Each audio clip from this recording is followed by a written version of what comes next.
Բարի երեկո, այսօր կանդրադառնամ նրան, թե ինչպես ուժեղ Հայաստանը խաբվեց, այնուհետև հայտնվեց մի ծուղակում, որտեղ ունի ընդամենը մեկ հնարավորություն՝ ծառայել Նիկոլ Փաշինյանին։ Սկսեմ ամենասկզբից, երբ ուժեղ Հայաստանը մտավ քաղաքական դաշտ, կար աննախադեպ հնարավորություն իշխանափոխություն իրականացնելու։ Ժողովրդի մոտ բավարար չափով հիասթափություն կար թե իշխանությունից, թե ընդդիմությունից, ընդդիմադիր դաշտը պառակտված էր, փաստացի եւ ուներ միավորման կարիք, ինչի ի դեպ խոստացավ ուժեղ Հայաստանը, եւ այս խոստումը նույնպես չիրականացրեց, հակառակը ել ավելի պառակտում մտցրեց ընդդիմադիր դաշտում, վնասեց նաեւ ընդդիմադիր դաշտին, կլանելով որոշ փոքր կուսակցությունների եւ փաստացի որևէ արդյունք չապահովելով։ Այս փուլում կար ժողովրդի մոտ ամեն դեպքում դրական վերաբերմունք դեպի Սամվել Կարապետյանը եւ հույս, որ նրանց միջոցով կկարողանան որևէ փոփոխություն իրականացնել։ Ուժեղ Հայաստանը ուներ աննախադեպ հնարավորություն գաղափարի շուրջ մարդկանց համախմբելու, ինչը չարեց։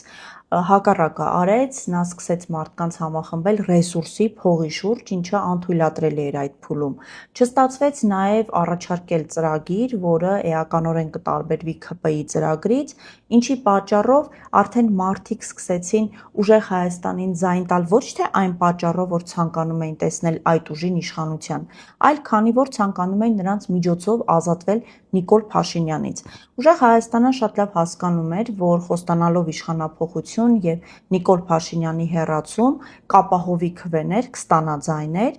եւ հենց այս կետում նա խաբեց ժողովրդին։ Ինչու, որովհետև երբ հայտարարում էին, թե հունիսի 8-ին Սամվել Կարապետյանը կլինի ՀՀ վարչապետ եւ այնպիսի վստահ դեմքով էին դա ասում, որ շատ դեպքերում մարդիկ անգամ չէին ցանկանում վիճարկել, ստացվեց, որ նրանք ընտրություններից հետո չունեին երկրորդ տարբերակ, այսինքն ինչ են անելու, եթե չի լինում Սամվել Կարապետյանը վարչապետ ընտրությունների արդյունքում,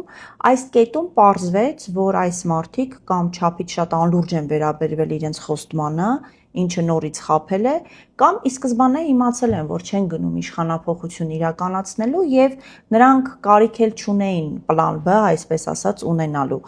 Հիմա անցնենք երկրորդ կետին, որտեղ որ խաբվեց ուժեղ Հայաստանը։ Ընտրություններից հետո սկսվեց արդեն մանդատ վերցնել-չվերցնելու քննարկումները, հիշում ենք այդ պատմությունները, ինչպես էին ուժեղ Հայաստանի անդամները հարցազրույցներ տալիս, փորձում հիմնավորումներ գտնել, թե ինչի համար է պետք մանդատները վերցնելը, ինչ օգուտներ է դա տալու, որ դա չի նշանակում պայքարը ավարտվում է, կրկեսում հանդիպում քննարկում կազմակերպեցին եւ այսպես շարունակ։ Իրականությունը այն է, որ ուժեղ Հայաստանը մանդատները վերցնելու որոշում կայացրել էր անմիջապես ընտրություններից հետո։ Իդեպ այս որոշման վրա ազդեցություն էին ունեցել մարդիկ, հենց ուժեղ Հայաստանի ներսում,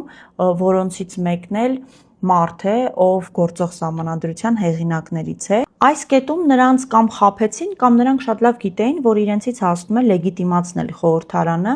ինչպես նաև շատ գրավիչ կարող էր թվալ այն, որ թիվ 1 ընդդիմադիր ուժի կարգավիճակով կմտնեն խորհրդարան, որտեղ Նարեկ Կարապետյանը արդեն հնարավորություն կստանա որպես քաղաքական գործիչ կայանալու, ազգային ժողովի ամբիոնը կօգտագործի ավելի կոփվելու, թրծվելու համար։ Իհարկե այստեղ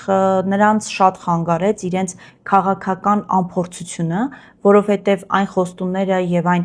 ելույթներում հնչեցրած մտքերը, որոնք նրանք ամբողջ նախընտրական քարոզարշավի ժամանակ ասում էին, 300,000 ադրբեջանցիներ են գալու, օրհասական է վիճակը, Հայաստանը կործանվում է, այսինքն այս ամենի ֆոնին ակնկալել, որ մարդիկ հանգիստ կնստեն եւ կսպասեն, թե ինչպես է Նարեկ Կարապետյանը ազգային ժողովում քաղաքական գործչի փորձ ձեռք բերում, ուղղակի միամտություն էր։ Նրանց խաբեցին նաև դրսում այն նույն զանգին, որին Ռոբերտ Քոչարյանը 5 տարի սպասում էր, նրանք էլ էին սպասում, որն այդպես էլ չստացան։ Շատ տարօրինակ է, թե ինչու պետք է ստանային այն պարագայում, երբ էլի սպասող մարդիկ կան, արդեն երկար ժամանակ, թե Հայաստանի մեջ, թե Հայաստանից դուրս, սպասում են այդ զանգին, այդպես էլ չհասկանալով, որ պետք է ոչ թե զանգի սպասել, այլ վերջապես պետք է զանգ կախող դառնալ։ Խաբելու եւ խաբվելու կետերում ուժեղ Հայաստանը հիասթափեցրեց ընդդիմադիր դաշտին, նաև պառակտումներ մցրեց, որակումներ տալով բոլոր այն մարդկանց, ովքեր քննադատում էին իրեն, որպես նիկոլականներ, որպես Նիկոլի օրակարգը սպասարկողներ եւ այսպես շարունակ, արդյունքում ինչ տեղի ունեցավ, մարդկանց մեծ մասը հասկացավ, որ պետք է այլընտրանքային ընդդիմություն։ Ինչու, որովհետեւ եղած ընդդիմությունը, խորհրդարանական ընդդիմությունը, փաստացի կամ պայմանավորված է Նիկոլ Փաշինյանի հետ եւ գտնվում խախտում է Նիկոլ Փաշինյանի օրակարգում կամ անմեղսունակ է։ Երկու պարագայում էլ այդ ընդդիմությունը արդյունավետ չէ, չբեր է։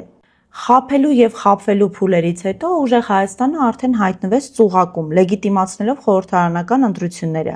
Այսինքն այն ընտրությունները, որոնք հենց ինքը համարում է կեղծված, մանդատները վերցնելով դարձրեց օրինական, ինչի արդյունքում խորհրդարանում ուժեղ Հայաստանը ունենալու է ընդամենը մեկ տարբերակ՝ ծառայել Նիկոլ Փաշինյանին։ Ինչու, եկեք միասին հասկանանք։ Տեսեք, երեք պարզ դարձավ, որ Նարեկ Կարապետյանի նկատմամբ հարուցված հանրային քրեական հետապնդման շրջանակներում նրան փորձելու են կալանքի տանել։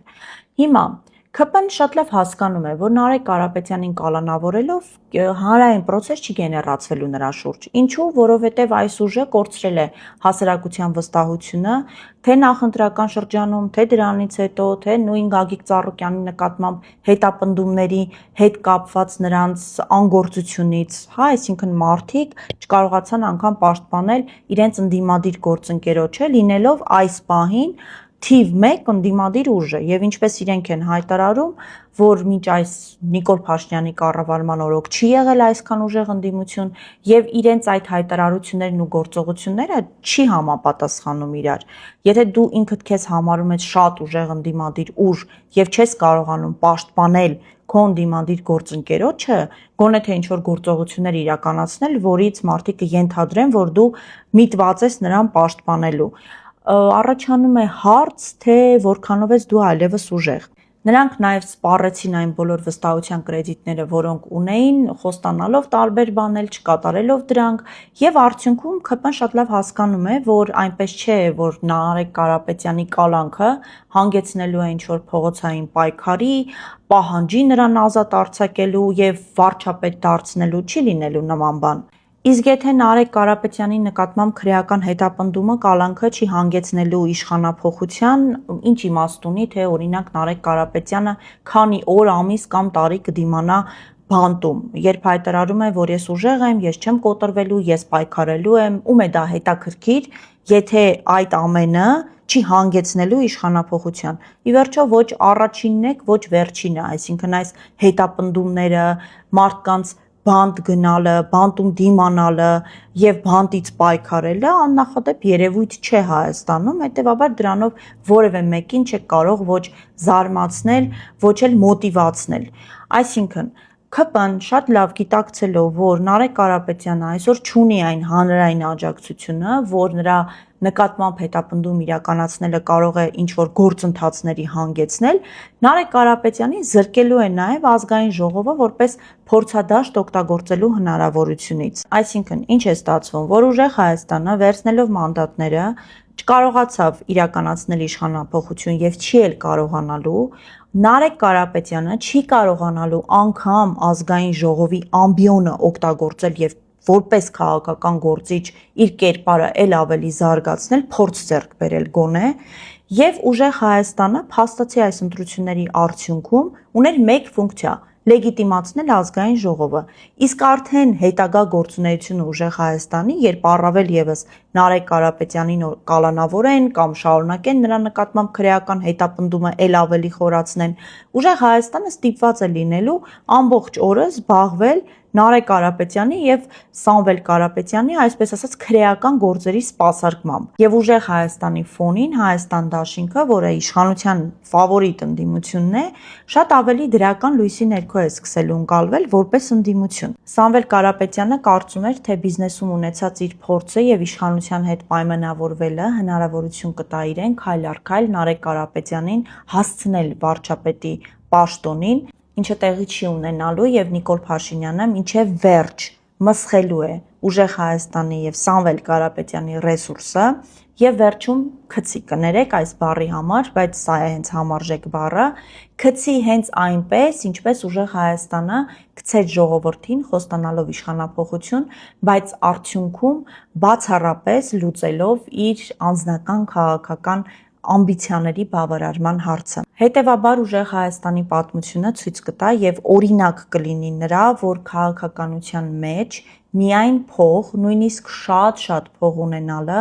ամենևին բավարար չէ արդյունավետ լինելու համար։ Եվ վերջում Մաղթում եմ, որ ուժեղ Հայաստանը վերջապես դուրս գա հեքիաթների աշխարհից, որտեղ իրենց սուպեր-պուպեր մասնագետները իրենց պատմում են, թե ինչ փայլուն քաղաքական ուղով են նրանք գնում, ամեն ինչ հարթ է, ամեն ինչ մտածված է,